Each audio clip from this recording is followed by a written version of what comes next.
The next law of exponents we need to go over is the power rule. This is a situation where you're going to have exponents and parentheses. That's when the power rule is going to come into play, when you have parentheses and exponents. The exponent on the outside of the parentheses is going to tell you how many times you multiply what's inside the parentheses to itself. So we're going to take this example right here and we're going to follow the power rule. So I look at the exponent on the outside of the parentheses. I look at what I have inside the parentheses. That's how many times, this right here is how many times I'm going to write down what's inside the parentheses. That means I'm going to take x to the fifth and I'm going to multiply it to itself 3 times.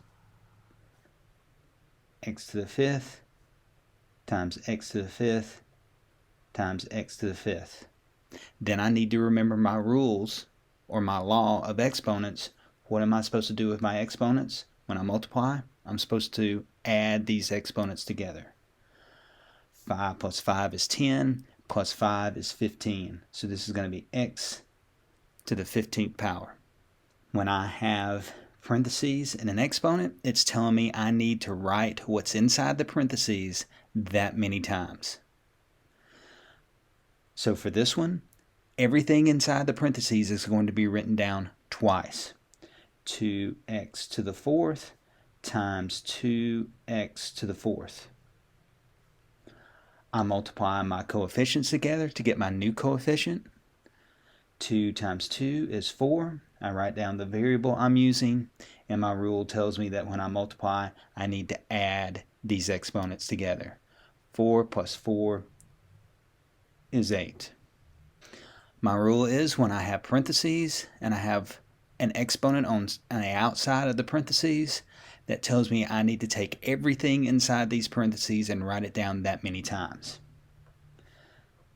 2x to the third y, that's 1 time. 2x to the third y, that's twice. 2x to the third y, that's 3 times. I need to multiply all these coefficients together to get my new coefficient. 2 times 2 is 4, times 2 is 8. What am I supposed to do with my exponents? When I multiply, I'm supposed to add those exponents together. So 3 plus 3 is 6, plus 3 is 9. Y. What's the exponent on these y's? There's a 1 on each one of those. When I add all those up and total that up, that's going to be y to the third. So this is working out great for me. This exponent on the outside tells me how many times I write down what's on the inside. The problem comes in when we have exponents like this. And this is really when the power rule starts to take effect. It's going to be hard for me to write x to the third that many times. X to the third, I'm going to have to write it down 100 times. So what we need to ask ourselves is this: what do we call adding the same number over and over and over again? That's simply called multiplying. Notice I said that we're going to take x to the third and we're going to write it down how many times? 100 times. So the power rule is going to be a shortcut so we don't have to write these things down this many times. The power rule tells us this: if there is an exponent on the outside of the parentheses, then you can multiply it to the exponent on the inside of the parentheses. You don't have to write what's that inside the parentheses that many times. You can simply take the exponent and multiply it to the exponent on the inside of the parentheses. This is going to be one of the few situations where you're going to multiply exponents. So again, if there's an exponent on the outside of the parentheses, then you can multiply it to the exponent on the inside of the parentheses. So we're going to take this new rule that we've learned and we're going to apply it to these. Instead of me taking x to the third and writing it down 100 times, that means I can take these two exponents, multiply them together, and get my new exponent of 300. Only when there's an exponent on the outside of the parentheses can you multiply exponents together. That's saving us of having to write it down that many times, adding all those threes together. That's the reason we have multiplication. I can simply go 3, and I've written it down 100 times. 3 times 100 is 300. Let's apply it to the previous examples. X to the fifth raised to the third power. Instead of writing x to the fifth, x to the fifth, x to the fifth, in this situation, I can actually multiply these exponents together and get my new exponent. Here's our next example that we worked before. Where students may have difficulty with this type of problem, I can clearly see what the exponent is on this x. This 2 also has an exponent. If you can't see an exponent, what kind of exponent does it have? It has an exponent of 1. So inside here, I need to write down any exponents I cannot see. I can't see the exponent on that 2, so I need to put an exponent.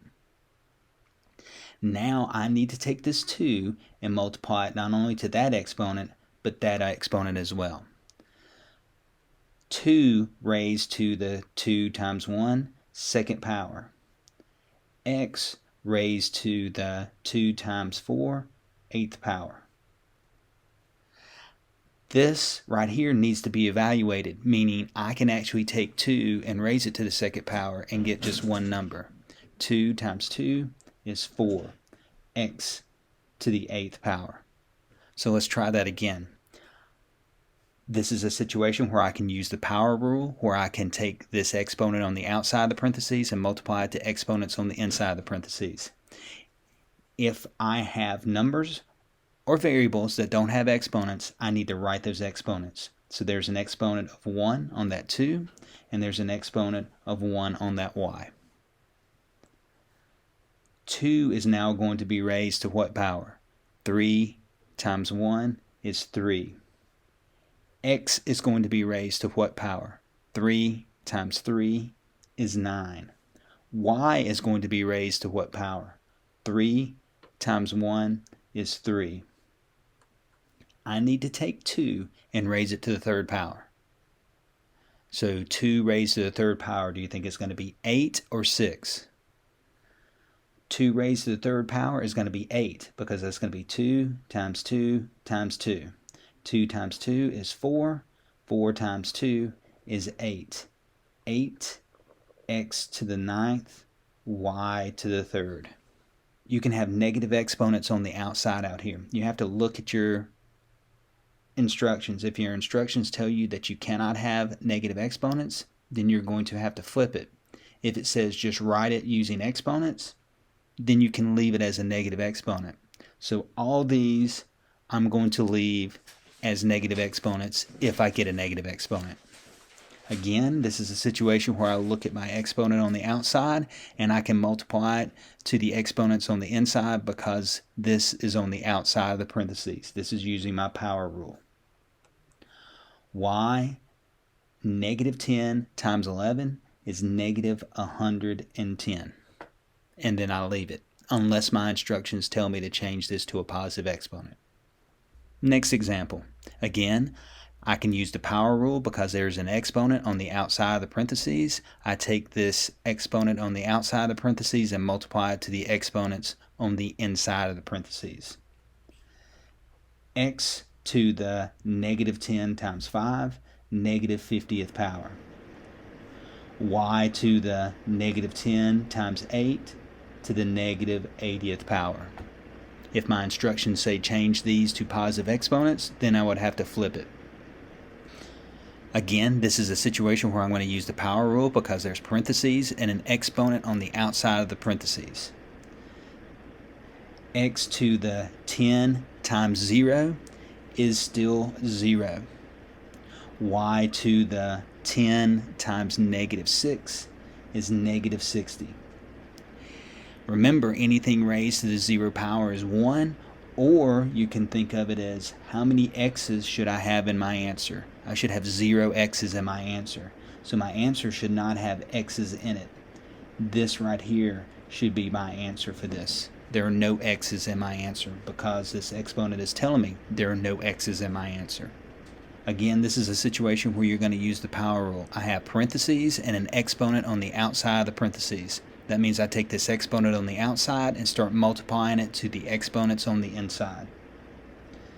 X to the negative 3 times negative 1. Remember, a negative times a negative is a positive. Y to the negative 3 times negative 10. A negative times a negative is a positive.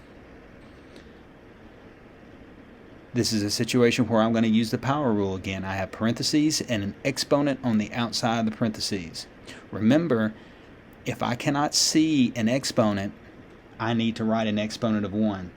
This y has an exponent of negative 5. What's the exponent on this x? 1. I need to make sure that I put a 1 there so that when I start multiplying, I know to multiply this negative 4 times this 1 right here. 1 times negative 4 is negative 4. That x should have an exponent of negative 4.